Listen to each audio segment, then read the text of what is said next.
Camerounaises, Camerounais, mes chers compatriotes, depuis près de 3 ans, les régions du nord-ouest et du sud-ouest de notre pays sont en proie à une crise qui met en péril la sécurité et le bien-être des populations qui y vivent, mais a également de profondes conséquences sur l'ensemble de la communauté nationale. Cette crise, faut-il le rappeler, est née des revendications corporatistes des avocats et des enseignants qui réclamaient la traduction en langue anglaise des actes uniformes OHADA et la préservation de la spécificité du système judiciaire et du système éducatif anglo-saxon dans les 2 régions. Et dès le départ, fidèle à une option qui m'est chère, j'ai instruit l'instauration d'un dialogue entre le gouvernement et les organisations syndicales en vue de trouver des réponses appropriées à ces revendications. Les mesures qui ont été prises par le gouvernement à l'issue de ces concertations sont allées bien au-delà des revendications de départ. Qu'il me soit permis d'en énumérer quelques-unes. La traduction en langue anglaise des textes OHADA a été effectuée. Ces textes sont désormais disponibles dans nos 2 langues officielles. Une section de la Common Law a été créée à la Cour suprême afin de connaître des pourvois formés contre les décisions des juridictions inférieures dans les affaires relevant de la Common Law. Au plan de la formation des magistrats, une section de la Common Law a été créée à l'École nationale d'administration et de magistrature. Cette mesure a été accompagnée d'un programme de recrutement des auditeurs de justice et des greffiers, d'expression anglaise. Par ailleurs, un recrutement spécial d'enseignants bilingues a été mis en œuvre dans l'enseignement secondaire.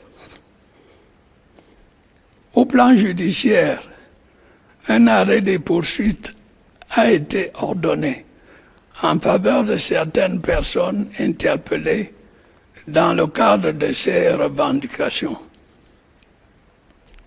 Une commission nationale pour la promotion du bilinguisme et du multiculturalisme a été créée, afin notamment d'examiner en profondeur l'ensemble des sources de frustration de nos compatriotes des régions du Nord-Ouest et du Sud-Ouest.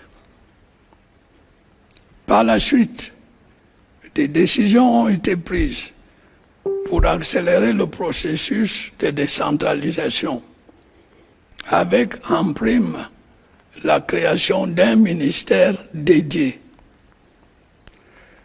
Les prochaines élections régionales serviront à parachever ce processus en permettant à nos compatriotes sur l'ensemble du territoire national de participer pleinement à la gestion de leurs affaires au niveau local. Mes chers compatriotes, malgré ces efforts du gouvernement, des mouvements radicaux, principalement inspirés de l'étranger, ont récupéré et dévoyé les revendications corporatistes. Ils ont ainsi ourdi un projet sécessionniste avec pour but la partition de notre pays. À cette fin, ils ont constitué et financé des groupes armés qui ont causé un lourd préjudice aux populations des régions du nord-ouest et du sud-ouest. Le monde entier a été témoin des atrocités commises par ces groupes armés. Mutilation, décapitation, assassinat des éléments des forces de défense et de sécurité, des autorités administratives et des civils sans défense, destruction des infrastructures et édifices publics, incendie des écoles, des hôpitaux, etc. Je voudrais saisir la présente occasion pour réitérer mes condoléances les plus sincères et celles de la nation tout entière à tous ceux qui ont perdu des êtres chers dans le cadre de cette crise. J'adresse également un message de réconfort aux blessés et à toutes les autres victimes à divers titres. Je leur donne l'assurance qu'ils peuvent compter sur la solidarité du gouvernement de la République et sur celle de la nation tout entière. Mes chers compatriotes, les exactions des groupes armés ont poussé des milliers de nos compatriotes à se réfugier dans les autres régions du pays, voire pour certains dans des pays voisins où ils sont réduits à la précarité. Face à ces actes intolérables, les forces de défense et de sécurité ont pris des mesures énergiques, souvent au péril de leur vie, pour assurer leur devoir de protection des citoyens et de leurs biens.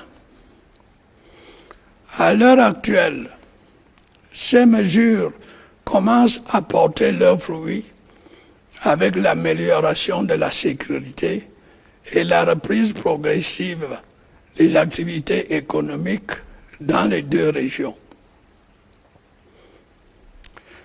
Mes chers compatriotes, depuis la survenance de cette crise, je n'ai ménagé aucun effort avec l'aide des Camerounaises et des Camerounais de bonne volonté pour rechercher les voies et moyens d'une résolution pacifique de celle-ci. Dans un souci d'apaisement, j'ai même décidé de l'arrêt des poursuites judiciaires pendantes devant les tribunaux militaires contre 289 personnes arrêtées pour des délits commis dans le cadre de cette crise. Dans le même ordre d'idées, j'ai adressé une offre de paix aux membres des groupes armés en les invitant à déposer les armes et à bénéficier d'un processus de réintégration dans la société. À cet effet, un comité national de désarmement, de démobilisation et de réintégration a été créé. Les centres régionaux de désarmement accueillent progressivement de nombreux ex-combattants qui acceptent volontairement de déposer les armes. Nous allons continuer à déployer les efforts nécessaires pour que ce processus soit pleinement opérationnel. Au plan humanitaire, j'ai décidé du lancement d'un vaste plan d'assistance à nos compatriotes éprouvés des régions du nord-ouest et du sud-ouest. J'ai également créé un centre de coordination de l'action humanitaire chargé de mettre le dit plan en œuvre. Je voudrais à cet égard dire merci aux partenaires internationaux qui nous accompagnent dans cette initiative. Mes chers compatriotes, pour expliquer cette crise, il a souvent été évoqué un sentiment de marginalisation qu'éprouveraient les populations du nord-ouest et du sud-ouest. Je voudrais à cet égard redire à nos compatriotes de ces régions, mais également à ceux des 8 autres régions du Cameroun, que la marginalisation, l'exclusion ou la stigmatisation n'ont jamais inspiré l'action des différents gouvernements que j'ai formés depuis mon accession à la magistrature suprême de notre pays.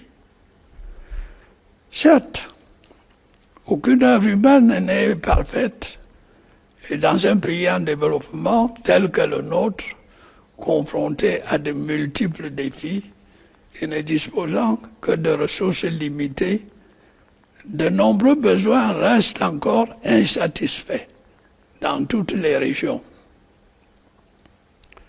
Fort du soutien massif que vous m'avez accordé lors de la dernière élection présidentielle, je continuerai à œuvrer sans relâche avec toutes les filles et tous les fils de notre pays à relever les multiples défis auxquels nous sommes confrontés pour améliorer le bien-être de nos populations, notamment en matière d'infrastructures, d'approvisionnement en eau et en électricité, de couverture sanitaire et d'emploi des jeunes. Mes chers compatriotes, le 4 janvier dernier, j'ai procédé à un important remaniement ministériel avec notamment la nomination d'un nouveau Premier ministre, chef du gouvernement. Le choix de ces responsables a, comme à l'accoutumée, été principalement guidé par leurs qualités humaines et professionnelles, leurs compétences et leur expérience. Je voudrais néanmoins souligner que, fidèle à la politique d'équilibre régional que je n'ai cessé de promouvoir, j'ai choisi un Premier ministre originaire de la région du Sud-Ouest. Son prédécesseur, qui a quant à lui passé près de 10 ans à ce poste clé, était originaire de la région du Nord-Ouest. De fait, depuis le 9 avril 1992, les premiers ministres chefs de gouvernement ont été choisis parmi les ressortissants de ces 2 régions. Malgré cela, certains continueront à parler de marginalisation des populations de ces régions. En fait, il y a lieu de reconnaître au plan général que la nature humaine est ainsi faite qu'il n'y aura jamais assez de postes de responsabilité pour satisfaire toutes les régions, tous les départements, les arrondissements, les villes, villages, familles et citoyens de notre pays. Chaque choix continuera de provoquer de la joie lorsque l'on sera distingué et de la tristesse lorsqu'on ne le sera pas.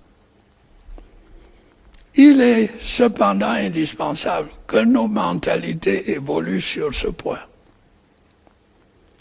S'il est nécessaire de tenir compte de l'équilibre régional dans des pays neufs, à la structuration sociologique diverse telle que le nôtre, il est indispensable de rappeler que les ministres et autres responsables ne sont pas nommés seulement pour servir leur région, leur village ou leur famille, mais l'ensemble de la communauté nationale. Ils doivent être au service de l'intérêt général et non des intérêts particuliers. C'est pourquoi, depuis mon accession au pouvoir, je ne cesserai de mener avec acharnement la lutte contre la corruption et les détournements de fonds publics et de promouvoir la bonne gouvernance. Mes chers compatriotes, depuis la survenance de la crise dans les régions du Nord-Ouest et du Sud-Ouest, Jamais le terme dialogue n'a été autant évoqué, prononcé, voire galvaudé. À l'interne comme à l'international, chacun y est allé de ses propositions et de ses suggestions. Certaines d'entre elles réalistes, d'autres nettement moins. Les conseils ont afflué, certains avisés, d'autres intéressés. D'aucuns se sont même risqués à des injonctions. Des initiatives multiples et diverses ont également fleuri. La plupart du fait de personnes de bonne foi, de pays ou d'organisations véritablement soucieuses du devenir de notre pays et du bien-être de nos populations. Qu'il me soit permis de les remercier pour leurs efforts et leurs témoignages d'amitié. Il y a toutefois lieu de remarquer que la prolifération de ces initiatives s'est parfois malheureusement appuyée sur des idées simplistes et fausses procédant de la propagande sécessionniste. Il en est ainsi de la prétendue marginalisation des anglophones, de la persécution de la minorité anglophone par la majorité francophone, du refus du dialogue par notre gouvernement au bénéfice d'une solution militaire à la crise, ou encore des accusations ridicules de génocide. S'agissant du dialogue lui-même, la question s'est toujours posée de savoir avec qui. Les nouvelles technologies de l'information et de la communication, et notamment les réseaux sociaux, ont malheureusement favorisé l'apparition des leaders autoproclamés, d'extrémistes de tous bords, essayant d'asseoir leur notoriété par le biais d'injures, de menaces, d'appels à la haine, à la violence et au meurtre. Or, tuer des gendarmes ou des civils, kidnapper, mutiler, molester, incendier, détruire des infrastructures publiques, empêcher les enfants d'aller à l'école ou les populations de vaquer tranquillement à leurs occupations, n'a jamais été dans aucun pays au monde source de légitimité pour représenter ou s'exprimer au nom des populations justement victimes de ces exactions. En démocratie, seule l'élection confère une telle légitimité.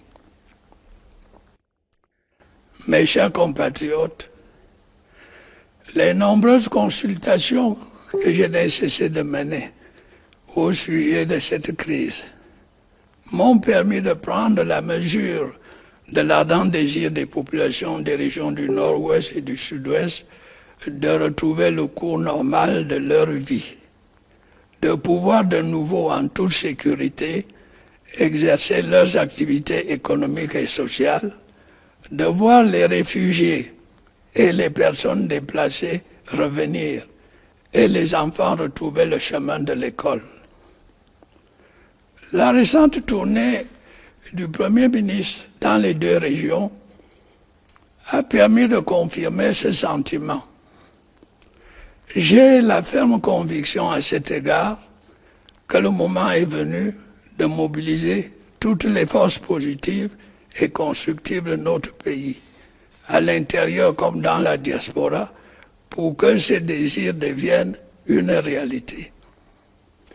C'est pourquoi j'ai décidé de convoquer dès la fin du mois en cours un grand dialogue national qui nous permettra, dans le cadre de notre Constitution, d'examiner les voies et moyens de répondre aux aspirations profondes des populations du Nord-Ouest et du Sud-Ouest, mais aussi de toutes les autres composantes de notre nation.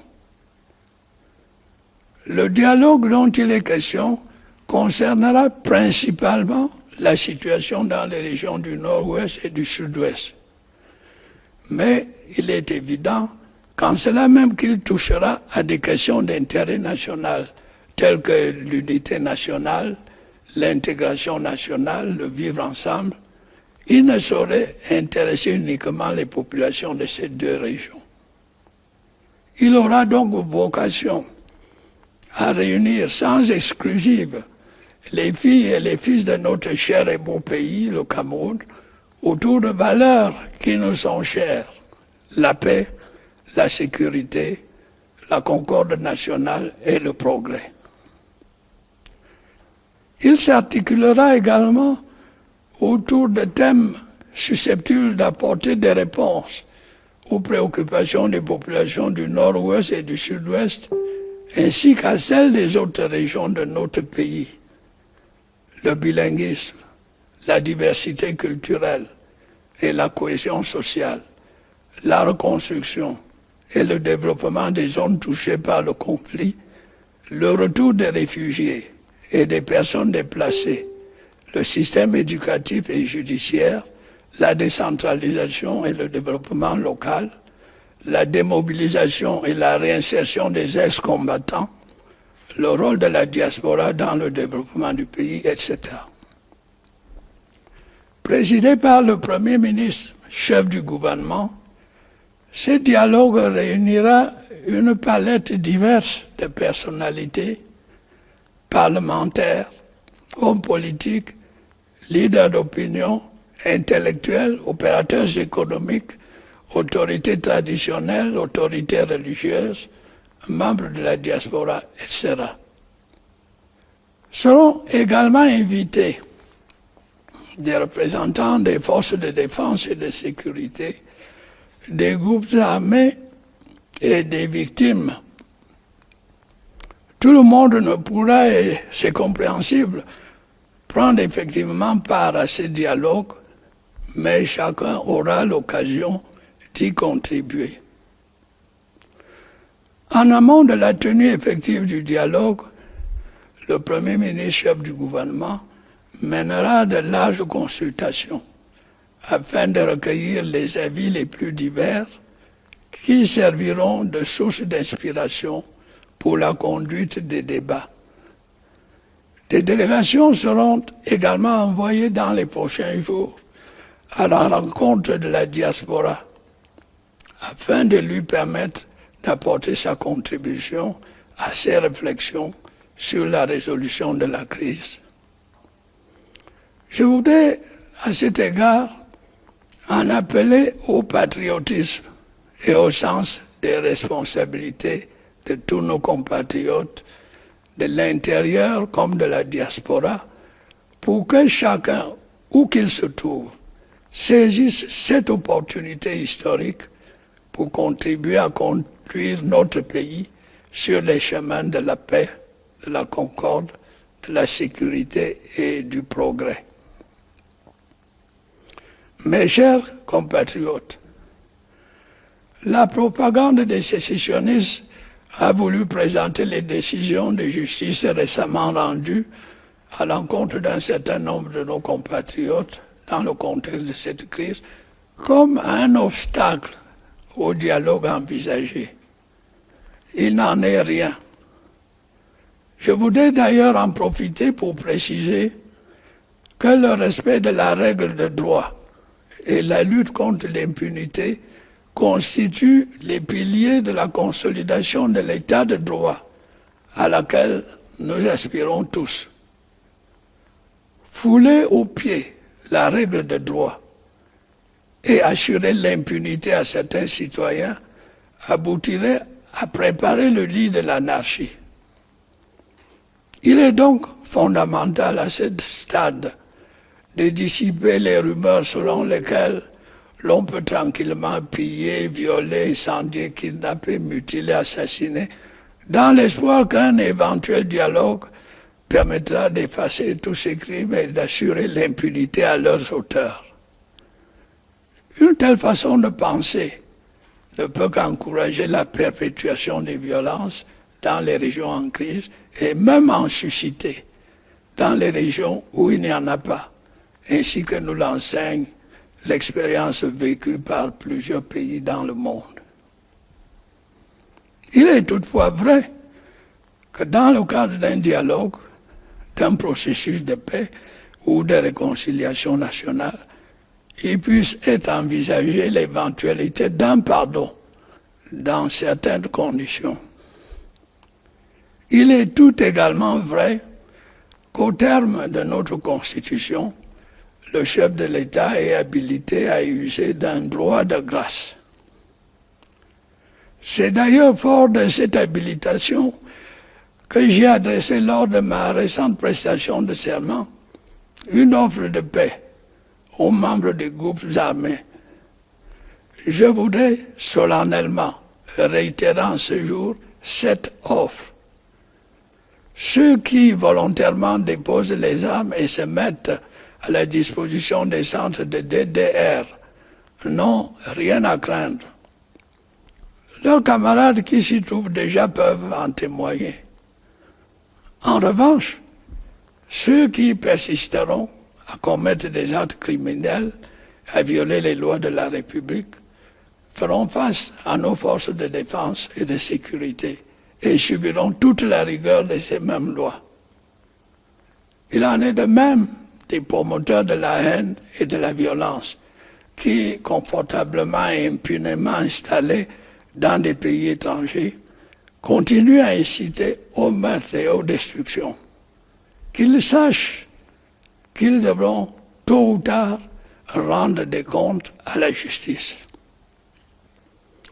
J'en appelle justement aux pays qui abritent ces extrémistes. S'ils se soucient réellement de la situation des populations du Nord-Ouest et du Sud-Ouest, qu'ils agissent contre ces criminels.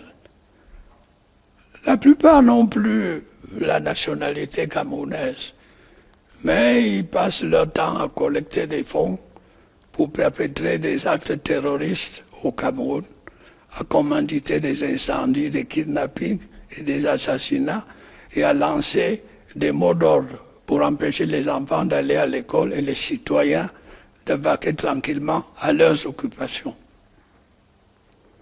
Mes chers compatriotes, la communauté nationale tout entière fonde de grands espoirs sur les assises que je viens d'annoncer. Elle espère y voir l'opportunité pour nos frères et sœurs du Nord-Ouest et du Sud-Ouest de tourner cette page particulièrement douloureuse, d'oublier leurs souffrances et de retrouver une vie normale. Elle espère également voir notre pays poursuivre résolument sa marche vers le progrès, grâce à une réflexion féconde sur les voies et moyens de créer les conditions d'une exploitation optimale des ressources naturelles et du formidable potentiel humain que recèle notre pays. Nous devons donc tous œuvrer à leur succès. Mes chers compatriotes, au fil du temps, nous avons su tirer parti de notre formidable diversité linguistique et culturelle, du talent de nos filles et de nos fils, de nos efforts et de nos sacrifices méritoires pour bâtir un pays solide et une nation forte. Ensemble, nous avons relevé de nombreux défis et remporté d'innombrables victoires. Nous avons prouvé que lorsque nous sommes unis, il n'y a pas de difficultés que nous ne puissions surmonter, d'obstacles que nous ne puissions franchir. Nous l'avons prouvé hier, nous le prouverons encore aujourd'hui et demain. L'avenir de nos compatriotes du Nord-Ouest et du Sud-Ouest se trouve au sein de notre République. Le Cameroun restera un et indivisible. Vive le Cameroun!